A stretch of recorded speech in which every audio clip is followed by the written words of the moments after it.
Hello students पहले हम unit first का अपना लास्ट टॉपिक ख़त्म कर लेते हैं, जिसमें अपने पास branch function, branch point and branch lines कुछ डेफिनेशंस हैं। तो सबसे पहले हम कॉम्प्लेक्स फंक्शन की बात करते हैं। एक फंक्शन है फ्रॉम ए टू बी। अब फंक्शन कॉम्प्लेक्स है तो कॉम्प्लेक्स से ही कोई सबसेट होंगे, दो ए से बी। तो फंक्शन माना मैंने ए से बी एक सबसेट पे डिफाइन है। ए भी कॉम्प्लेक्स नंबर का सबसेट है एंड बी भी क्या है, कॉम्प्लेक्स नंबर का सबसेट दे रखा है। अब दो तरीके से आपके पास कॉम्प्लेक्स फंक्शन हो सकते हैं। फर्स्ट क्या है आपके पास, single valued function. Single valued function कौन से होते हैं? दूसरा होता है, वो भी डेफिनेशन क्लियर करेंगे। दूसरा होता है मल्टी वैल्यूड। तो अपने पास दो तरीके के फंक्शन होंगे, एक सिंगल वैल्यूड फंक्शन और दूसरा मल्टी वैल्यूड फंक्शंस। तो सिंगल वैल्यूड की डेफिनेशन करते हैं।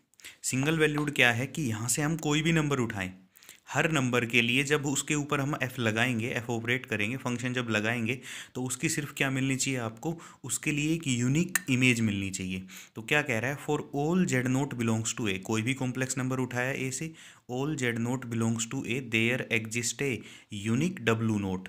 अब इमेज लगने के बाद एफ ऑफ जेड बराबर किसके बराबर होता है, डब्लू के बराबर। तो एफ ऑफ जेड नोट की इमेज हम क्या मान लेते हैं, डब्लू नोट। तो डब्लू नोट कहाँ मिलेगा हमें, डब्लू नोट बी से मिलेगा। तो हर एक जेड नोट के लिए जो ए से उठाए गए हैं उनके ऊपर एफ लगने पे वहाँ पे क्या मिले, सिर्फ एक ही डब्लू नोट आना चाहिए। मतलब उसकी क्या वैल्यू आनी चाहिए, एक ही वैल्यू आनी चाहिए। तो उस फंक्शन को क्या बोल देंगे हम, सिंगल वैल्यूड फंक्शन। और रियल में ऐसा ही होता है। तो रियल के लिए तो ये सिंगल वैल्यूड ही फंक्शन होते हैं, लेकिन कॉम्प्लेक्स नंबर में मल्टी वैल्यूड फंक्शन भी एग्जिस्ट करते हैं। For example, F of Z अगर दिया हो Z square, Z cube, Z की पावर 4। तो F of Z Z square है तो आपको एक एक वैल्यू मिलती रहेगी। जैसे जेड कुछ भी रखा है यहाँ से हमने, तो यहाँ पे जेड स्क्वेयर मिलता रहेगा। तो एक कॉम्प्लेक्स नंबर उठाएंगे उसके लिए यहाँ से एक कॉम्प्लेक्स नंबर मिलेगा। तो ये आपके पास कुछ एग्जाम्पल दे रखे हैं। इसके बाद आते हैं मल्टी वैल्यूड फंक्शंस पे।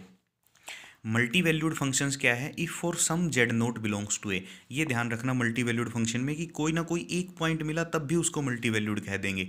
यदि कोई ना कोई जेड नोट ऐसा एग्जिस्ट कर जाता है, किसके अंदर, डोमेन के अंदर, ए के अंदर, कि देयर एग्जिस्ट टू और मोर वैल्यूज ऑफ डब्लू नोट। आपके पास क्या मिले, टू और मोर वैल्यूज मिले किसकी, डब्लू नोट। मतलब जेड नोट की दो, एक या एक से ज़्यादा इमेज होनी चाहिए। तो क्या कह रहा है कि उस केस में हम उस फंक्शन को क्या बोल देंगे, मल्टी वैल्यूड फंक्शन बोल देंगे। जैसे एफ ऑफ जेड अगर दिया हुआ है क्या, जेड की पावर 1/2 या जेड की पावर 1/3। जैसे हम बोलते हैं क्यूब रूट ऑफ यूनिटी, तो एक के तीन तीन रूट एग्जिस्ट करते हैं ना। तो उसी तरीके से मतलब एक वैल्यू के लिए आपको क्या क्या मिलेंगी, तीन तीन वैल्यू मिलेंगी, थ्री वैल्यूज़ मिलेंगी। तो वो क्या कहलाती है, ऐसे केस में उसको क्या बोलेंगे, मल्टी वैल्यूड फंक्शन बोल देंगे। जैसे एफ ऑफ जेड बराबर जेड की पावर 1/3। तो जेड को लिख पाएंगे हम क्या, आर ई की पावर आइटा थीटा। तो ये हो गया एफ ऑफ आर ई की पावर आइटा थीटा। तो आर ई की पावर आइटा थीटा को आप कैसे ऑपरेट करते हो, ये मैंने बताया था वहाँ पे फंक्शन में जो एक्सपोनेंशियल फंक्शन किया था वहाँ पे क्या, आर ई की पावर आइटा थीटा प्लस 2 के पाई की पावर कितनी आ जाएगी, 1/3। तो एक वैल्यू ये मिलेगी आपको यहाँ से, दूसरी ये मिल जाएगी और तीसरी वैल्यू क्या मिल जाएगी, ये मिल जाएगी। तो एक पॉइंट के लिए आपके पास तीन तीन वैल्यू आ गई। तो इनको बोलेंगे हम क्या, मल्टी वैल्यूड फंक्शन। अब ये जरूरी नहीं है कि हर जेड के लिए ऐसा करें, लेकिन किसी एक जेड नोट के लिए भी ऐसा हो गया पूरी डोमेन में, तो भी वो क्या कहलाएगा, मल्टी वैल्यूड फंक्शन कहलाएगा। उसके बाद नेक्स्ट डेफिनेशन आती है ब्रांच पॉइंट की। ब्रांच पॉइंट वाले में ही हम करेंगे ब्रांच फंक्शन को क्लियर। क्या होता है ब्रांच पॉइंट, देखो, if F Z is a multi valued function. और इसीलिए मैंने ये दोनों डेफिनेशन कराई है कि मल्टी वैल्यूड फंक्शन और सिंगल वैल्यूड क्या होता है, क्योंकि इसमें इसका वर्ड का यूज हो रहा था। If F Z is a multi valued function whose each single valued function will be known. जिसकी जो जो सिंगल वैल्यूड फंक्शन की वैल्यू आएंगी वो सब नोन हो as branch of the function. तो उसको बोलेंगे हम ब्रांच ऑफ द फंक्शंस। और वहाँ पे कोई ऐसा पॉइंट एग्जिस्ट करता हो, then the point in Z plane at which functional value of all of the branches are same. हर ब्रांच की वैल्यू क्या रहे, सेम रहे, तो उसको हम क्या बोल देंगे, ब्रांच पॉइंट बोल देंगे। एक सिंपल सी डेफिनेशन भी आएगी, एक क्या, कि जहाँ पे उसका डेरिवेटिव एग्जिस्ट ना करे, फंक्शन का जहाँ पे डेरिवेटिव एग्जिस्ट ना करे, तो वो पॉइंट क्या कहलाएगा, ब्रांच पॉइंट। उसका एग्जांपल भी करेंगे, आगे करेंगे एक एग्जांपल में, वहाँ पे क्लियर होगा ये अच्छे से।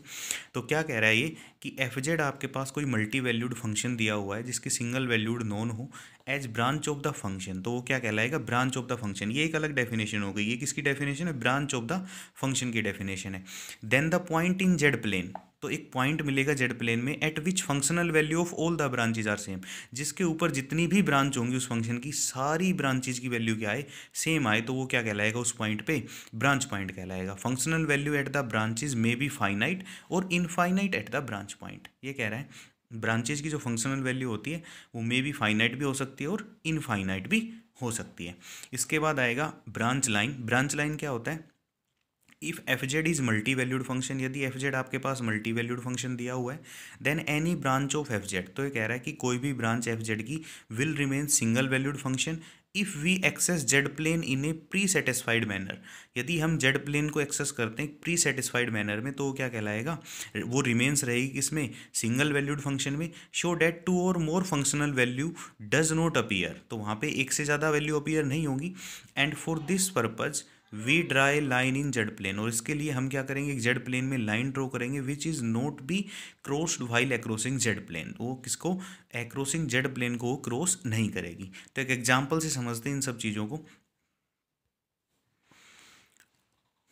जैसे कह रहा है branch point of a multi valued function f z will be those points, वो पॉइंट्स होंगे in Z plane for which f z does not exist. F dash z करो यहाँ पे, फिर for which f dash z does not exist even if it made single valued.